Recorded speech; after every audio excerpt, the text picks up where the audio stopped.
Hello everyone, welcome back to my channel. আজকের এই পর্বতে আমি আপনাদের সাথে একটি দুর্দান্ত মোমোর রেসিপি শেয়ার করেছি।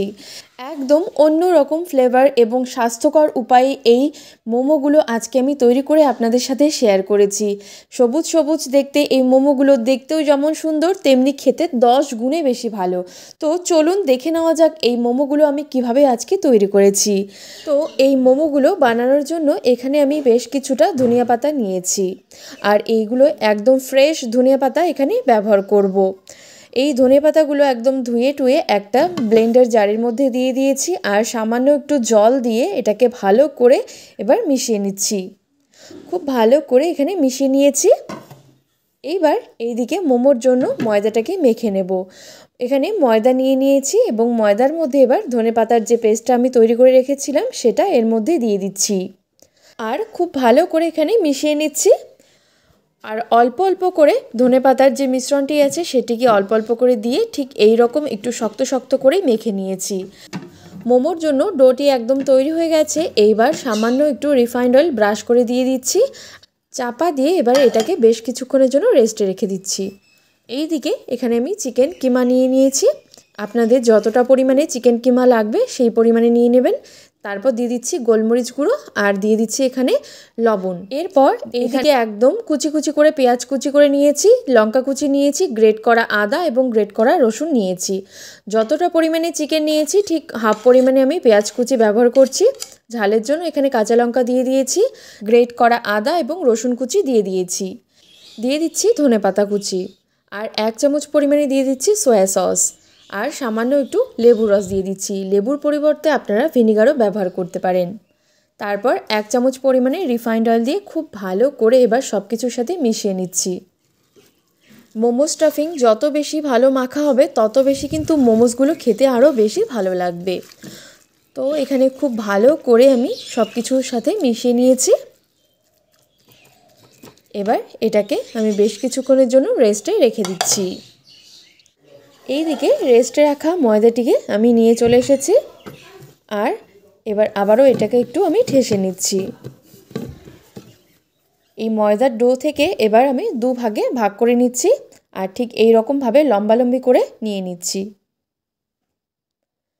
এবার সেখান থেকে আমি ছোট ছোট আকারের লেচি কেটে নিচ্ছি। ঠিক এই রকম আমি মাঝারি মাপের করে লেচিগুলো করে নিয়েছি।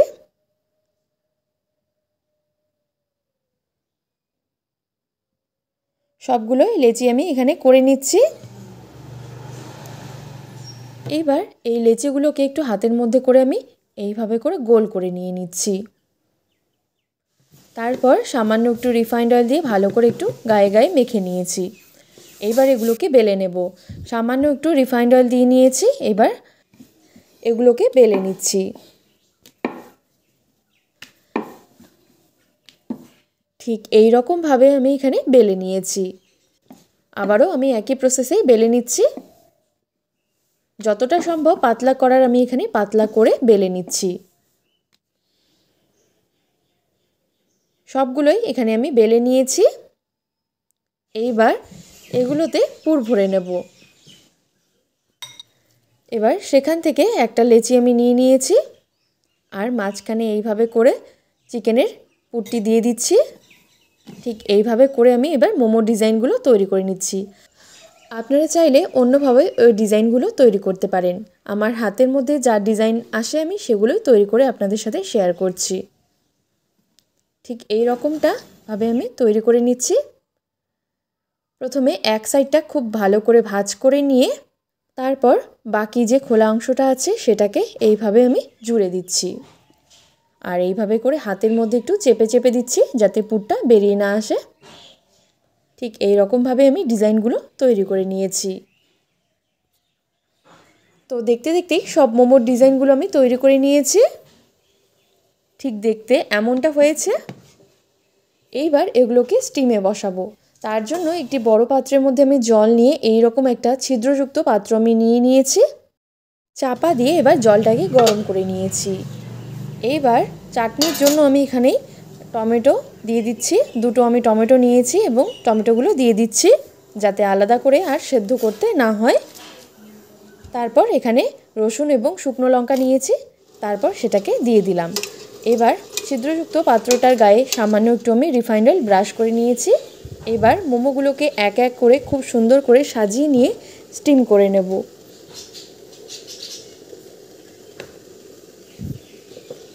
সবগুলো মোমোগুলোকে আমি সুন্দর করে এখানে সাজিয়ে নিয়েছি। এবার চাপা দিয়ে মোমোগুলোকে খুব ভালো করে স্টিম করে নেব।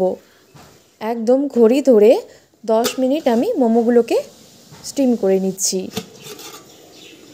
প্রায় 10 মিনিট পর আমি চলে এসেছি। এবার দেখে নিচ্ছি মোমোগুলো খুব ভালো করে সেদ্ধ হয়েছে কিনা।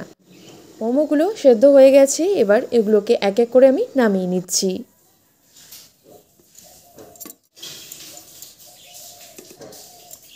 এই দিকে টমেটোগুলো খুব সুন্দর করে সেদ্ধ হয়ে গেছে, তুলে নিচ্ছি। সব কিছু এদিকে তুলে নিয়েছি।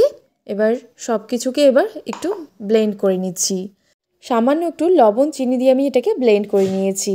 মোমোর জন্য এই টমেটো চাটনি একদম তৈরি হয়ে গেছে। এবার এদিকে আমি সাজিয়েও খুব সুন্দর করে নিয়ে এসেছি। তো আশা করি দেখেই বুঝতে পারলেন কত সুন্দরভাবে কিন্তু ধনেপাতা দিয়ে এই ধনেপাতার মোমোর রেসিপিটি তৈরি হয়ে গেছে। খুবই স্বাস্থ্যকর উপায়ে, কোনো রকম ফুড কালার ছাড়াই কিন্তু খুব সহজেই এত সুন্দর একটি কালারও চলে এসেছে এবং একটি নতুনত্ব ফ্লেভারযুক্ত এই মোমো আমি তৈরি করে ফেলেছি। ধনিয়া পাতার এই মোমোগুলো দেখতেও যেমন সুন্দর, তেমনি কিন্তু খেতেও একদম দুর্দান্ত। একটি নতুন ফ্লেভারযুক্ত ধনিয়া পাতার মোমোর রেসিপিটি আপনাদের যদি ভালো লেগে থাকে তাহলে অবশ্যই আপনারাও ঘরে এইভাবে করে তৈরি করুন। ভীষণই মজাদার এই মোমোগুলো খেতে। তো আশা করব আমার আজকের এই পর্বটি আপনাদের ভালো লেগেছে। ভালো লেগে থাকলে অবশ্যই চ্যানেলটিকে সাবস্ক্রাইব করে এবং ভিডিওটিতে লাইক করতে ভুলবেন না। ধন্যবাদ।